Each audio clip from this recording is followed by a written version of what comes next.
Notre décryptage du jour avec cette petite révolution pour voyager en Europe. Un billet, une plateforme, un seul clic. La Commission européenne vient de présenter son projet pour simplifier les trajets en train sur le continent. Et derrière ce projet, il y a un enjeu climatique majeur. On en parle avec Pascal Vessé. Bonsoir Pascal. Bonsoir Nicolas. Alors dites-nous tout d'abord, de quoi s'agit-il exactement ?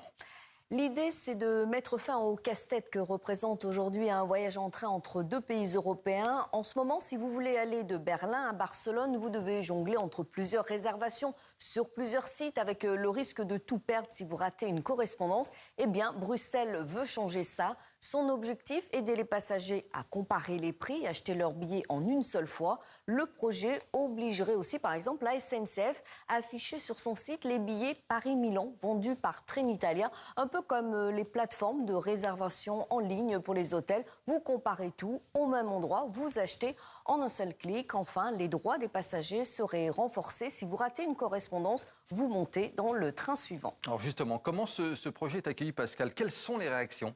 Disons que tout le monde n'est pas ravi. Les compagnies ferroviaires nationales réunies dans un lobby à Bruxelles dénoncent une ingérence sans précédent de l'exécutif européen. Leur argument, on n'oblige pas Lufthansa à vendre des billets Ryanair. Alors pourquoi contraindre la SNCF à afficher les offres de ses concurrents? C'est une vraie question commerciale. De l'autre côté, les plateformes de réservation, elles, applaudissent et les voyageurs aussi. Maintenant, ce projet doit encore passer devant les États membres et le Parlement européen. Ce sera probablement long, mais le signal est clair. L'Europe veut faire du rail une vraie alternative crédible à l'avion. Oui, parce que justement, sur le plan environnemental, le train, est-ce que c'est vraiment si différent de l'avion ?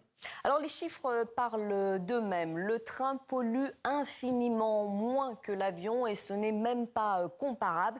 Et pourtant, en Europe, on va regarder ce chiffre, près de 400 millions de personnes voyagent en avion contre environ 150 millions en train. On voit clairement le déséquilibre. Alors oui, si réserver un train à Paris-Rome devient aussi simple qu'un vol low cost, une partie de ces millions de personnes pourrait basculer vers le rail. Résultat, l'impact environnemental serait immédiat et c'est exactement l'objectif de Bruxelles. Et ça plaira sans doute à nos téléspectateurs voyageurs. Merci beaucoup Pascal Vessé pour ce décryptage.